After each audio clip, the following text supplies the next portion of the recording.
उर्दू में एक कहावत है कि जो फल मीठा होता है लोग उसको पत्थर मारा ही करते हैं। इसी से मिलती जुलती एक कहावत तुर्कों में भी है कि जिस जगह सुर्ख सेब होगा उस जगह पत्थर तो गिरेंगे ही। लेकिन कुस्तुनतुनिया के बादशाह और वहाँ के मुहाफिजों ने कभी सोचा भी नहीं होगा कि सुर्ख सेब के लिए गिरने वाले पत्थर 600 किलो वजनी होंगे, कंक्रीट के बने होंगे और शहर की दीवारों को रेत की दीवारों की तरह उड़ा कर रख दिया करेंगे।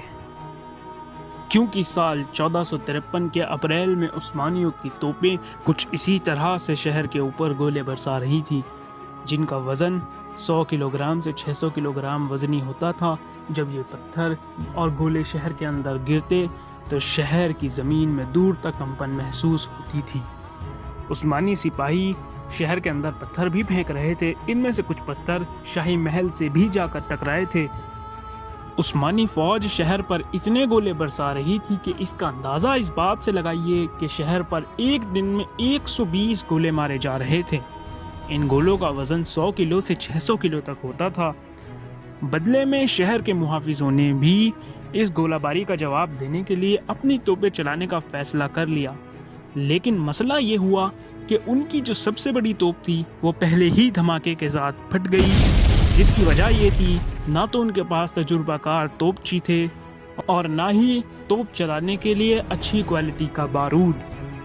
बहरहाल शहर के मुहाफिजों को किसी ना किसी तरीके से तो उस्मानियों से अपने शहर को बचाना ही था। तो उन्होंने ये किया कि चौक और ईंटों के पाउडर से एक घोल बनाया जिसे दीवार पर डाल दिया जाता ताकि दीवार में मजबूती लाई जा सके। इसके अलावा शहर के लोगों ने रुई और चमड़े को लकड़ी की बड़ी बड़ी शीटों पर बांधकर दीवारों पर लटका दिया ताकि दीवारों के अंदर गोले की मार को झेलने की ताकत बढ़ाई जा सके। लेकिन उस्मानियों के 600 किलो के गोलों के सामने इस तरह का कोई भी नुस्खा काम नहीं आ रहा था।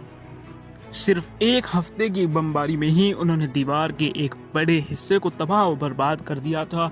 लेकिन यहाँ उस्मानियों के लिए एक मसला खड़ा हो गया। वो ये कि उनकी सुपर गन फायर करते ही तेजी के साथ ठंडी होने लगती थी, जिसकी वजह से उसकी नाल टूटने लगती थी। इसकी नाल को टूटने से बचाने के लिए और इसे तेजी से ठंडा ना हो इसके लिए इसके ऊपर फायर करते ही गर्म तेल डालना पड़ता था। दूसरी कुछ तोपों के साथ भी ऐसे ही मसले थे, जिसकी वजह से उस्मानियों को बार बार फायरिंग रोकनी पड़ती थी और इसलिए एक दिन में उस्मानी तोपें 7 से 10 बार ही फायरिंग कर सकती थी। लेकिन जितने वक्त के लिए उस्मानी अपनी फायरिंग रोकते थे, उसी वक्त में कई हजार कुस्तुनतुनिया के शहरी और सिपाही मिलजुल कर अपनी दीवारों की मरम्मत कर लिया करते थे। दीवार का जो सबसे कमज़ोर हिस्सा था उसकी मरम्मत भी उन्होंने कुछ इस तरह से कर ली थी कि वहाँ पर पत्थर, घास और झाड़ियों की एक बाढ़ सी बन गई थी। दीवार की कुछ दूसरी कमज़ोर जगहों पर तो मिट्टी और ईंटों की मदद से मरम्मत भी कर दी गई थी। तो इसी तरह की एक कमज़ोर जगह पर उस्मानी तुर्कों के सिपाहियों ने 18 अप्रैल को दीवार के ऊपर चढ़ने की कोशिश की, लेकिन क्योंकि बारिश बहुत तेज़ थी और मिट्टी चिकनी हो रही थी, तो चिकनी मिट्टी और बारिश की वजह से उस्मानी सिपाही दीवार पर चढ़ नहीं सके। वैसे भी रोमन सिपाही दीवार के ऊपर से उस्मानियों के ऊपर तीरों की बारिश कर रहे थे। इस हमले में 200 उस्मानी सिपाही मारे गए और उस्मानियों को हार मानकर पीछे हटना पड़ा। जहां दीवार पर चढ़ने की ये कोशिश नाकाम रही, वहीं दूसरी तरफ उस्मानियों के लिए इस जंग में एक और ट्रेजेडी हो गई। वो ये कि अभी जंग की शुरुआत ही हुई थी, जंग के शुरुआती ही दिन थे, लेकिन उस्मानियों की सुपर गन यानी कि सबसे बड़ी तोप अचानक से फायर करते हुए फट गई और इसके आसपास खड़े हुए सिपाही और माहिर तोप चलाने वाले लोग भी मारे गए। और इन मरने वालों में एक ऑर्बन भी था, वही एक्सपर्ट इंजीनियर ऑर्बन जिसने ये तोप बनाई थी। उस्मानियों के लिए ये एक बहुत बड़ा नुकसान था, लेकिन अब इतना वक्त भी नहीं था कि नई सुपर गन बनाई जा सके।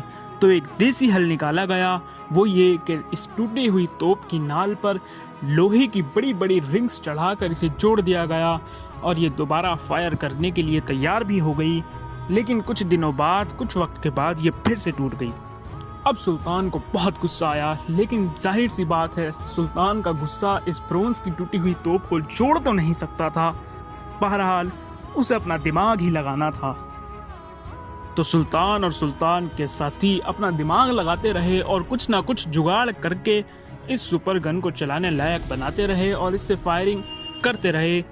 लेकिन ज़रा ठहरिए, अभी उस्मानियों के लिए एक ट्रेजेडी और भी होनी थी। हमने आपको पार्ट 2 में दिखाया था कि सुल्तान ने अपनी आस पड़ोस की यूरोप की रियासतों से अमन के मुआहदे कर लिए थे। तो जब सुल्तान इन रियासतों से बेफिक्र होकर कुस्तुनतुनिया में जंग लड़ रहा था, जंग लड़ने में बिजी था, तभी एक हंगरी रियासत ने, हंगरी जो कि यूरोप की रियासत थी, उसने तुर्कों के साथ अमन का मुआहदा तोड़ दिया। यानी कि अब हंगरी की फौज किसी भी वक्त कुस्तुनतुनिया के लिए मदद के लिए आ सकती थी। और याद रहे, हंगरी एक ताकतवर रियासत थी।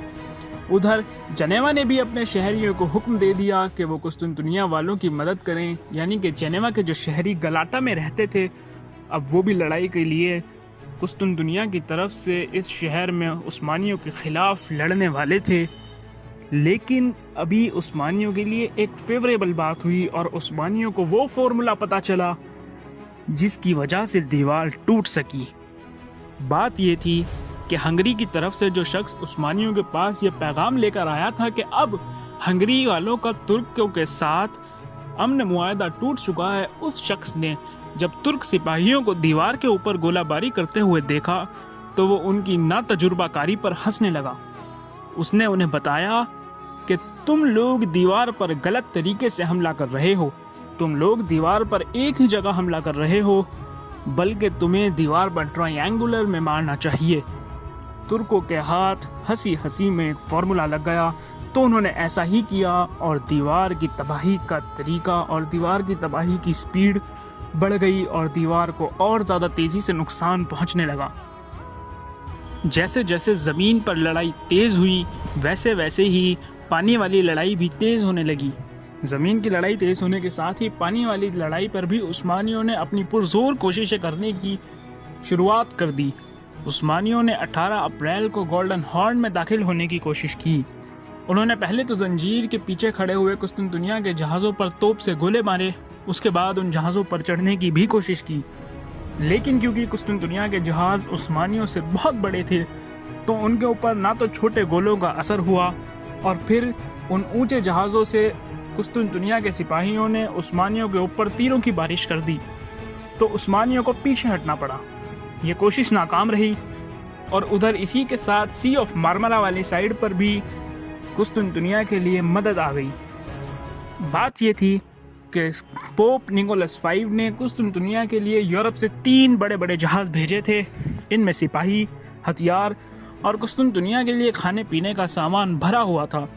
उस्मानियों ने इन जहाज़ों को भी रोकने की कोशिश की, लेकिन इन जहाज़ों के साथ भी वही मसला हुआ कि ये जहाज़ उस्मानी जहाज़ों से साइज़ में बहुत बड़े थे, तो उस्मानी इन जहाज़ों को भी नहीं रोक पा रहे थे। सुल्तान अपने खेमे में समुद्र से 2 मील की दूरी पर बैठा हुआ था। जब उसे इन तीनों जहाज़ों के आने की खबर मिली तो वो घोड़ा दौड़ाता हुआ किनारे तक जा पहुंचा। उसने अपने नेवी के एडमिरल सुलेमान बोल्टोगलू को सख्त पैगाम भेजा कि तुम इन तीनों जहाज़ों को पकड़कर मेरे पास लाओ और अगर नहीं ला सके तो जिंदा मेरे पास लौट कर भी मत आना। सुल्तान इतना पुरजोश था, इतना जोशीला था कि वो बार बार चिल्ला चिल्ला कर अपने सिपाहियों का हौसला बढ़ा रहा था और बार बार अपना घोड़ा समुद्र के अंदर पानी में ले जा रहा था।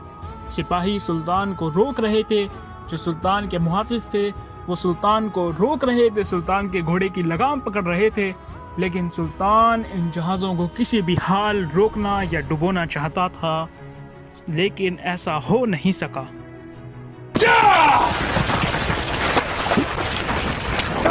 इन कश्तियों को! मैं कहता हूँ इन कश्तियों को डुबो दो! मेरे सुल्तान, आप आगे ना जाएं। लेकिन क्योंकि ये जहाज़ भी उस्मानियों के जहाज़ों से साइज़ में बहुत बड़े थे, इसलिए उस्मानी इन्हें रोकने में भी नाकाम रहे। और हम आपको पिछली पार्ट में तो दिखा ही चुके हैं कि कुस्तुनतुनिया के पास सबसे बड़ा हथियार वक्त ही तो था और इन जहाज़ों के आ जाने से उन्हें इस जंग में टिके रहने के लिए और वक्त मिल गया था। तो सुल्तान का गुस्से में आना बिल्कुल जायज़ था। अब सुल्तान 10,000 सिपाही लेकर अपने नेवी के हेडक्वार्टर में पहुंचा। उसने सुलेमान बोल्टोगलू को 100 कोड़े लगवाए, उसकी जायदाद भी जब्त कर ली गई और उसकी जगह पर उसे हटाकर हमजा बे नाम के एक नए शख्स को नए नेवी एडमिरल के तौर पर रख लिया गया। अब हालात देखकर तो ये लगता था कि अब उस्मानी इस जंग को हारने की कगार पर आ गए थे। अब अगर उस्मानियों को इस शहर को जीतना था तो उनके लिए ये बहुत ज़रूरी था कि वो किसी न किसी तरीके से अपने जहाज़ों को गोल्डन हॉर्न के अंदर लेकर जाएं। क्या उस्मानी ऐसा कर सके? क्या ये शहर पहली ही बार में उस्मानियों के पास आ गया या फिर उन्हें मुहासरा ख़त्म करना पड़ा? और अगर उन्हें मुहासरा ख़त्म करना पड़ा था तो फिर सुल्तान मोहम्मद फ़ातेह ने इस शहर को कब फतह किया? या फिर पहली ही बार में शहर उनकी झोली में आ गिरा था? क्या सुर्ख सेब उस्मानियों को मिल सका?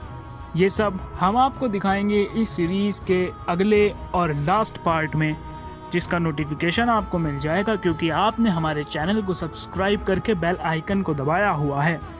और हमें कमेंट करके ये भी बताइए कि आप और कौन कौन से हिस्टोरिकल इवेंट्स या हिस्टोरिकल पर्सनालिटीज़ के बारे में हमसे जानना चाहते हैं।